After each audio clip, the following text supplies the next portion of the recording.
नमस्कार दोस्तों, आपका स्वागत है यादव विजन चैनल पर। भारतीय राजनीति में कई चेहरे आते हैं और कई चले जाते हैं, लेकिन कुछ शख्सियतें ऐसी होती हैं जो सत्ता से दूर रहकर भी बड़े बदलावों की नींव रखती हैं। आज हम बात करने जा रहे हैं डॉक्टर अनिल जैन यादव जी की, जो हाल ही में कांग्रेस में शामिल हुए हैं। लेकिन ये सिर्फ एक नेता का कांग्रेस में आना नहीं, बल्कि उत्तर भारत की राजनीति में एक नए अध्याय की शुरुआत हो सकती है। दिल्ली स्थित सामाजिक कार्यकर्ता और वरिष्ठ रणनीतिकार डॉक्टर अनिल जैन यादव जी एक अनुभवी नेता और सामाजिक न्याय के संघर्ष से जुड़े योद्धा हैं। उनकी राजनीति सिर्फ भाषणों तक सीमित नहीं रही है, बल्कि उन्होंने दशकों तक जमीनी स्तर पर काम किया है।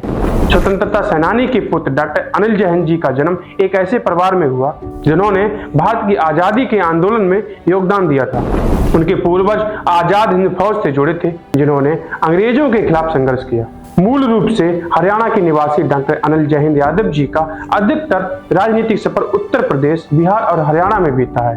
वे मंडल आयोग के अध्यक्ष और बिहार के पूर्व मुख्यमंत्री बीपी मंडल के बेहद करीबी रहे हैं और उनकी नीतियों को आगे बढ़ाने में सक्रिय भूमिका निभाई है। शरद यादव के विश्वस्त सहयोगी भी थे। उन्होंने जनता दल की राजनीति में अहम भूमिका निभाई है और शरद यादव जी जैसे बड़े नेताओं के साथ दशकों तक काम किया है। एमबीबीएस डिग्री धारक डॉक्टर अनिल जैन जी केवल राजनीति के ही नहीं, बल्कि शिक्षा के क्षेत्र में भी सम्मानित व्यक्ति हैं। वे एक एमबीबीएस डिग्री धारक हैं, यानी कि उन्होंने डॉक्टर बनने का रास्ता चुना, लेकिन जनता की सेवा का जज्बा उन्हें राजनीति में खींच लाया। पिछले 1.5 सालों से डॉक्टर अनिल जैन यादव जी लगातार संविधान सम्मेलनों के आयोजन में अहम भूमिका निभा रहे थे। इन सम्मेलनों में राहुल गांधी, बुद्धिजीवियों, सामाजिक कार्यकर्ताओं और राजनीतिक विचारकों के साथ संवाद कर रहे थे। डॉक्टर अनिल जैन यादव जी ने न केवल इन सम्मेलनों के आयोजक थे, बल्कि राहुल गांधी जी के प्रमुख सलाहकारों में भी शामिल रहे। अब जब उन्होंने कांग्रेस की सदस्यता ग्रहण की, तो यह केवल एक राजनीतिक कदम नहीं, बल्कि कांग्रेस की एक नई सामाजिक न्याय नीति का हिस्सा भी है। उत्तर प्रदेश और बिहार की राजनीति में कांग्रेस कई दशकों से कमजोर रही है। 1989 के बाद जब मंडल आयोग की राजनीति उभरी, कांग्रेस के पारंपरिक ब्राह्मण, दलित, मुस्लिम समीकरण कमजोर हो गया था। इस दौरान समाजवादी और क्षेत्रीय दलों ने कांग्रेस की जगह ले ली, लेकिन अब कांग्रेस इस राजनीतिक वास्तविकता को स्वीकार करते हुए अपनी रणनीति बदल रही है। डॉक्टर अनिल जैन यादव जी की एंट्री इस बात के संकेत है कि कांग्रेस अब पिछड़े दलित, अति पिछड़े और गरीब सौड़ों के साथ लेकर राजनीति करेगी।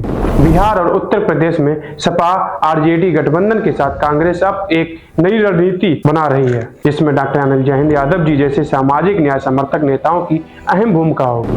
अब केवल प्रदेश अध्यक्ष और प्रभावी महासचिव की ही नहीं चलेगी, बल्कि जमीनी स्तर के रणनीतिकारों को चुनावों की रणनीति में शामिल किया जाएगा। 2024 के लोकसभा चुनाव में भाजपा ने 400 पार का नारा दिया था, लेकिन उत्तर प्रदेश और बिहार में कांग्रेस के महागठबंधन ने उसे पूरी तरह सफल नहीं होने दिया। अब कांग्रेस इस नारे को और कमजोर करने के लिए इस ठोस योजना बना रही है। कांग्रेस से चुनावी गठबंधन ही नहीं, बल्कि सामाजिक गठबंधन पर जोर दे रही है। कांग्रेस अब यूपी बिहार में मंडल राजनीति को नए तरीके से परिभाषित करना चाहती है, ताकि पिछड़ा वर्ग, दलित और अन्य पिछड़ा तबकों का समर्थन हासिल किया जा सके। राहुल गांधी की भारत जोड़ो यात्रा और संविधान सुरक्षा सम्मेलन जैसे अभियानों के जरिए कांग्रेस ने इस वर्ग से सीधा संवाद स्थापित किया है। कांग्रेस में शामिल होने के बाद डॉक्टर अनिल जैन जी ने कहा, कांग्रेस ही देश की एकमात्र प्रगतिशील पार्टी है जो सामाजिक न्याय की बात करती है। मैं पार्टी का हिस्सा बनकर उत्साहित हूं और उनकी विचारधारा को जन जन तक पहुंचाने के लिए काम करूंगा।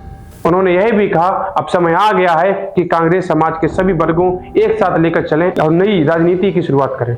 राजनीति में कोई भी बदलाव एक रात में नहीं होता है। कांग्रेस ने डॉक्टर अनिल जैन को पार्टी में शामिल कर एक नई सियासी चाल चली है। यह चाल कितनी कारगर होगी, इसका फैसला आने वाले चुनाव करेंगे। लेकिन एक बात तो तय है, अब कांग्रेस उत्तर भारत की राजनीति में सिर्फ दर्शक बनकर नहीं बैठेगी, बल्कि अपनी जगह वापस पाने के लिए मजबूती से मैदान में उतरेगी। आपको क्या लगता है, क्या कांग्रेस यूपी बिहार में दोबारा मजबूत हो पाएगी? अपनी राय हमें कमेंट बॉक्स में जरूर बताएं। नमस्कार।